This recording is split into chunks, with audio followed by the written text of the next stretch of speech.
Good morning, and welcome to the Ripon Church of Christ. We hope you had a wonderful week so far. We know that it's a little here in Ripon and surrounding areas. It's a little smoky, and you go outside for a while, and your eyes are kind of burning from the fires. We continue to pray for all those who are being affected by it, the first responders, and we hope that you're staying safe from the coronavirus and also from the smoke and everything that's going on. We decided to bring it in, so we will be inside for a few weeks. It's been too hot to be outside as we meet at 9:30, and so we will be here inside for just a couple more weeks, and then we'll see what is said from the governor, if we could remain back in here together. Last week we looked at the first two chapters of the book of Ruth, the story of Ruth. We basically looked at Ruth. We looked at the introduction. Naomi lost her husband, and she lost her two sons, and but she was blessed with two daughters-in-law, and Ruth and Orpah. We looked at how Ruth's love and her devotion to God, how that transpired to a lifelong commitment to God's people, and especially to Naomi.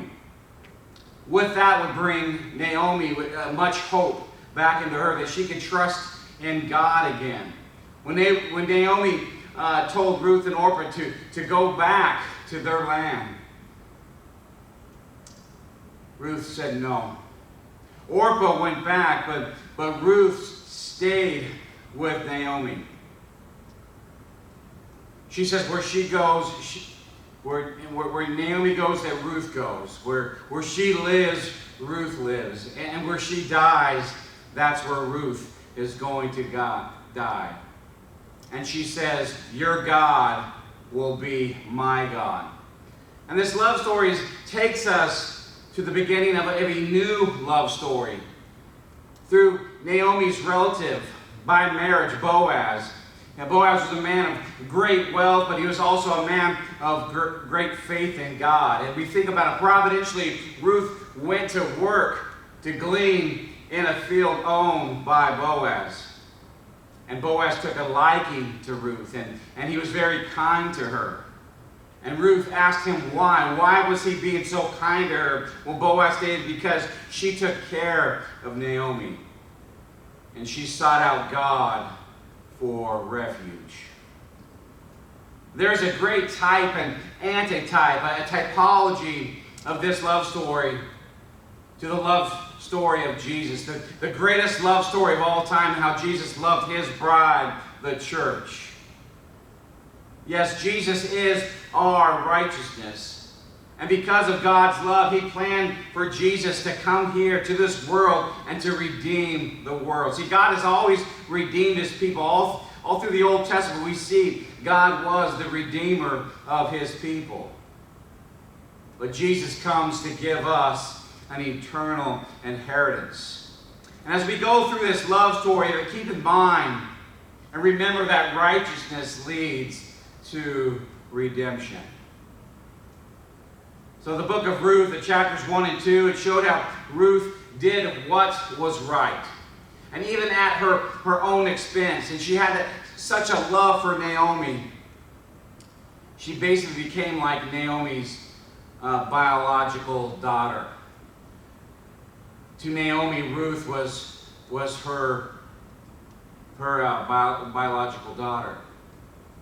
Today we're going to look at chapters 3 and 4, and we're going to see that the plan was carried out by God to redeem Naomi and Ruth.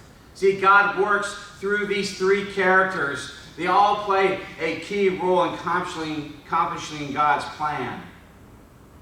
First of all, God brings Boaz and Ruth together in marriage. I've heard some of the couples here in this congregation were brought together in hopes that they would be married, and there was a few who were. Now, of course, God is the ultimate planner behind the scenes, right? God is the greatest of all the matchmakers. But God uses people to accomplish his plan. And that's what he did here in this story. You know, when I met Tracy, I didn't doubt from that very day until today that God brought us together. He had a plan for her to be my wife. And I thank him every day for it. See, Naomi was going to lose her land. The land that was owned by her husband Elimelech. In order to have redemption and to not lose her inheritance, she had to come up with a strategy. See, Naomi had a relative, a close relative that would just be perfect for Ruth. And we see that at this point, Naomi snapped out of it. She was no longer bitter. See, bitterness does not act in a positive way. Naomi's plan was to bring Boaz and Ruth together. It was a divine plan. It was planned by God. Remember, when you think about it, no Ruth and Boaz, then there'd be no redemption. And we're going to talk a little bit more about this a little bit later in this lesson. But in Ruth chapter 3, starting verse 1, we'll read 1 through 4. It says, Then Naomi, her mother-in-law, said to her, My daughter, shall I not seek security for you, that it may be well with you? Now, is not Boaz our kinsman, with whose maids you were? Behold, he winnows barley at the threshing floor tonight. Wash yourself, therefore, and anoint yourself, and put on your best clothes, and go down to the threshing floor. But do not make yourself known to the man until he has finished eating and drinking. It shall be when he lies down that you shall notice the place where he lies, and you shall go and uncover his feet and lie down. Then he will tell you what you shall do.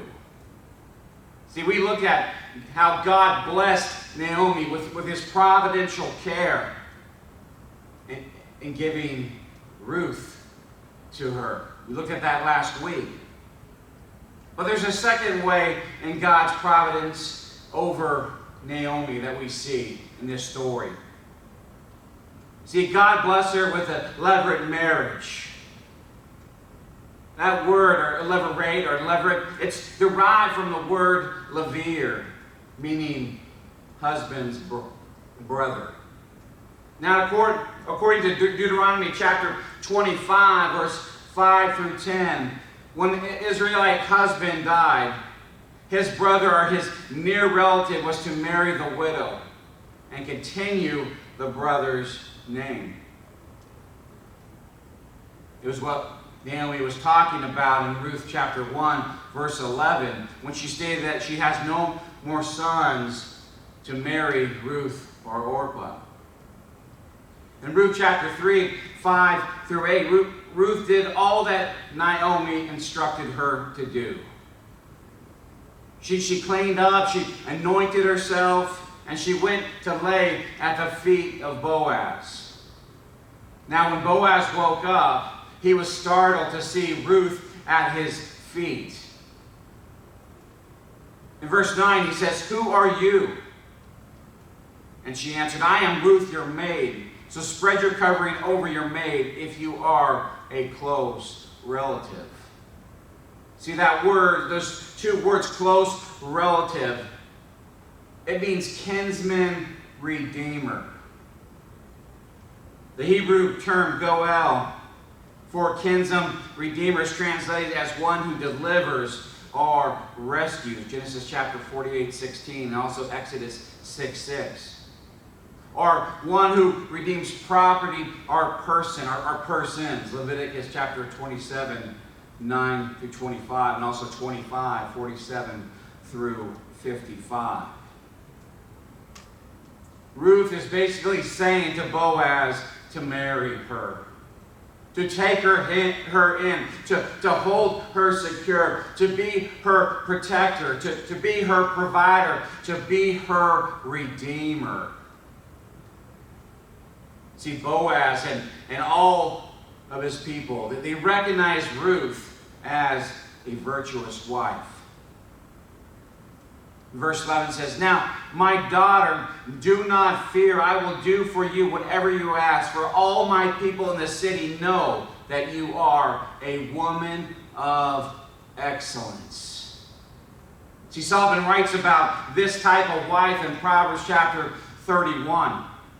It's the same Hebrew word used here in our text that is used in Proverbs 31. Like verse 10 states, "And an excellent wife who can find, for her worth is far above jewels."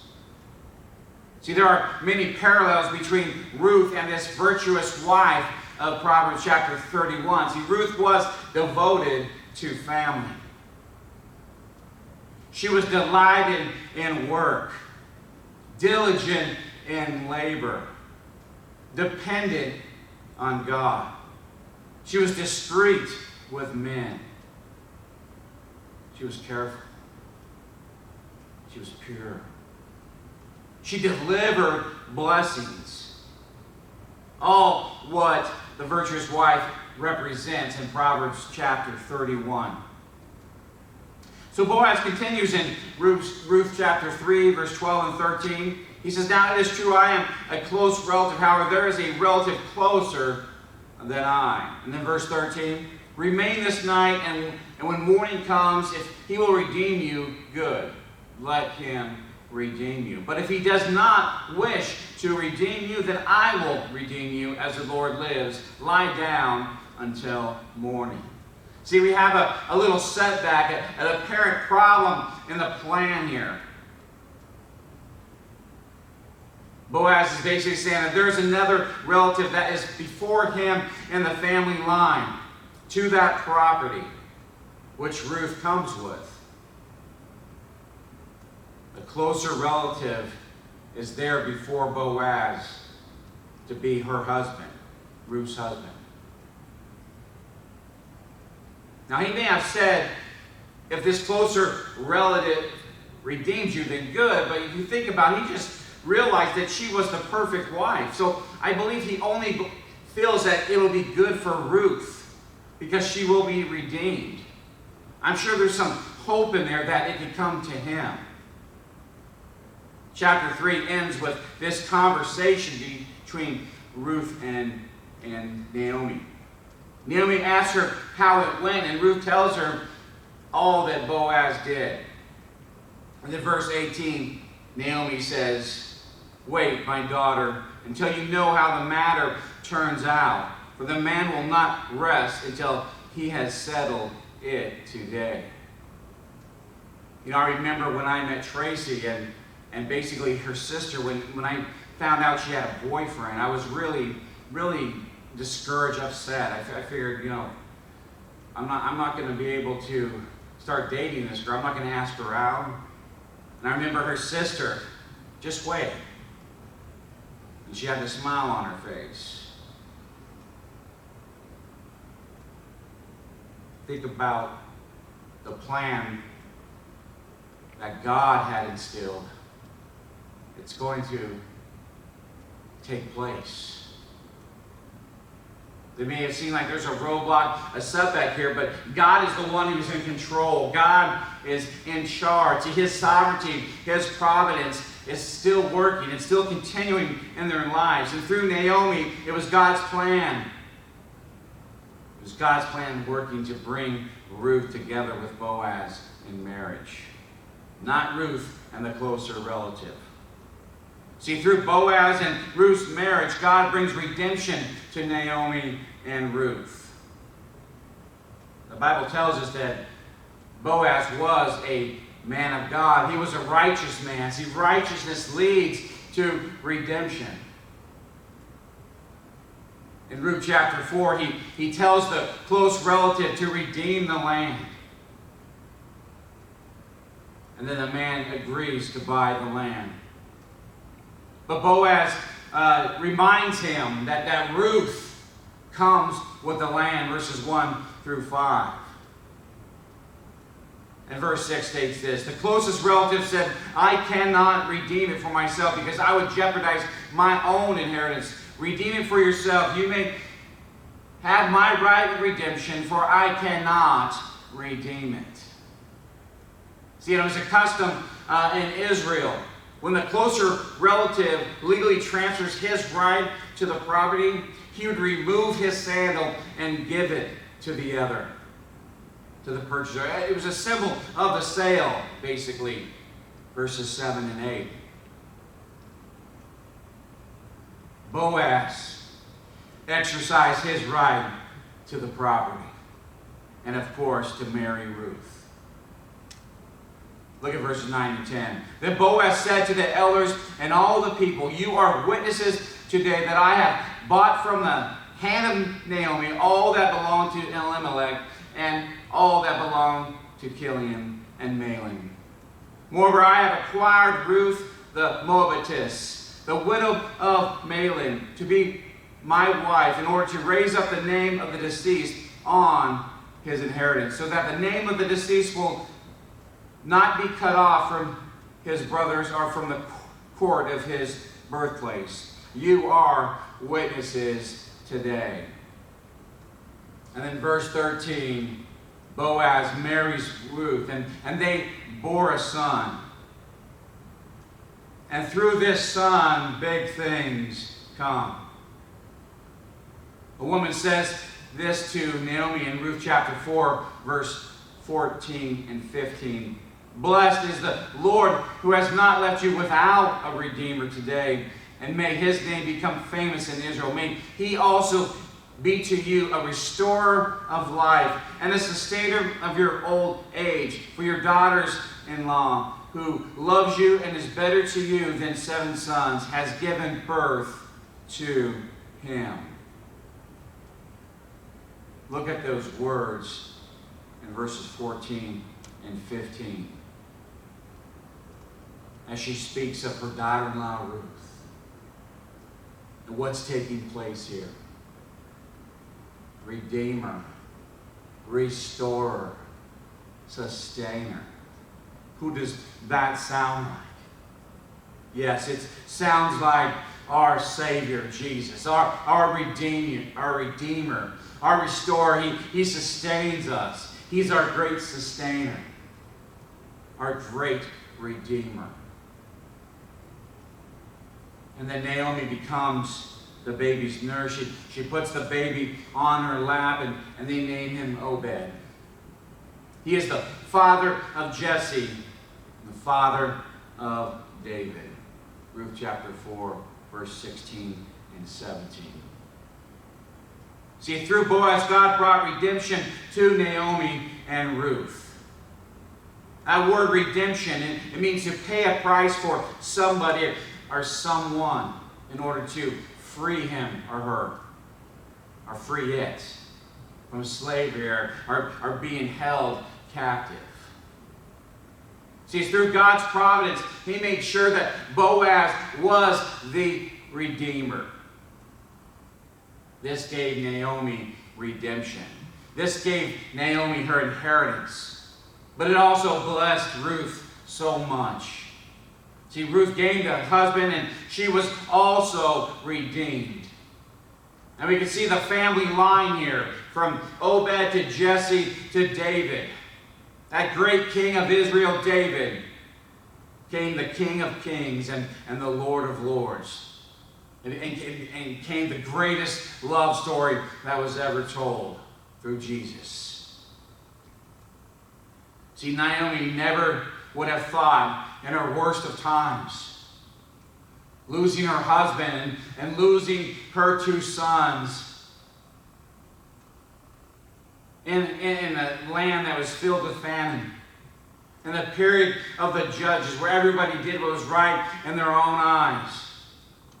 She never would have thought that God was behind the scenes. He was providentially working through her family, preparing the way for the greatest king of Israel.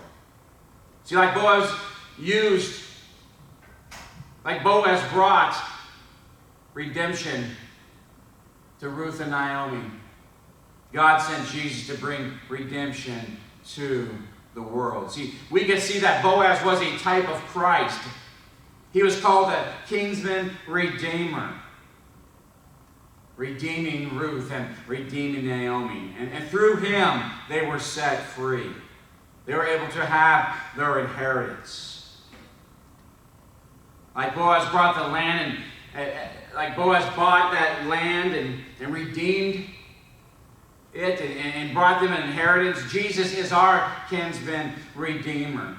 Jesus has bought us. He has set us free from the bondage of sin and death. See, it was sin that puts our eternal inheritance in jeopardy.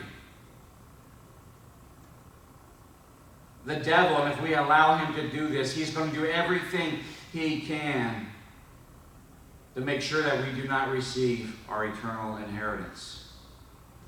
Now, although it is not for him to have, see, our souls do not belong to the devil. Our souls belong to God. But we can forfeit our inheritance. Why would Jesus redeem us? When we think about our sins and all that we have done to rebel against him, why would Jesus come here and give his life for us? And there's one word: love. The Bible tells us God so loved the world that he gave his only begotten Son in John 3:16. The Bible tells us that we, the church, we are the bride of Christ, and Jesus so loves his bride. Ephesians chapter 5, verse 22 through 31. And it's with his precious blood that he has purchased us, that he has redeemed us. 1 Peter chapter 1, 18 and 19, and Ephesians chapter 1, verse 7. Yeah, Ruth is the greatest love story next to Jesus. Ruth was so devoted to God, and she humbled herself, and she sacrificially gave herself for Naomi. She left everything. She left her homeland. She went to live there with Naomi because she loved her. And that love and that loyalty gave Naomi help, gave her hope. It restored her devotion back to God, her faith back to God. See, God's providence worked in their lives. He worked in the lives of Naomi and Ruth and Boaz. See, they all played a huge part in this divine plan. And they continued in faith, even when it seemed hopeless, even when there was much suffering and they lost everything.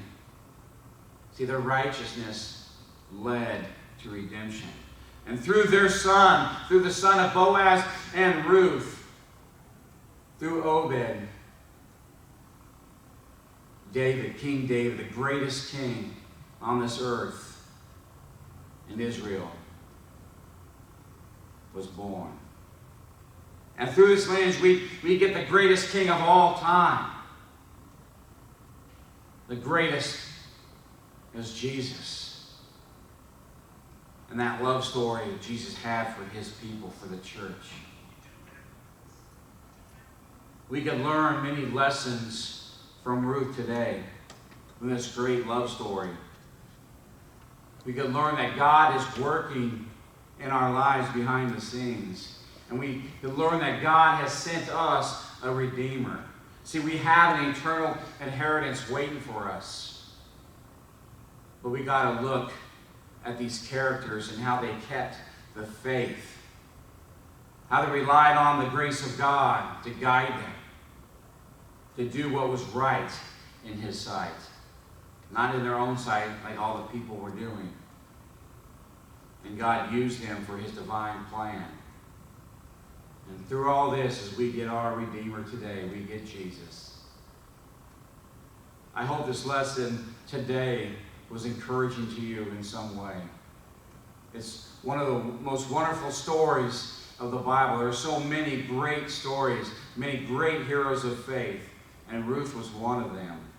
And what she did for Naomi, and how God brought Boaz and her together, and what we have today in Jesus. I hope you have a great week. Until next time, take care and be safe. God bless.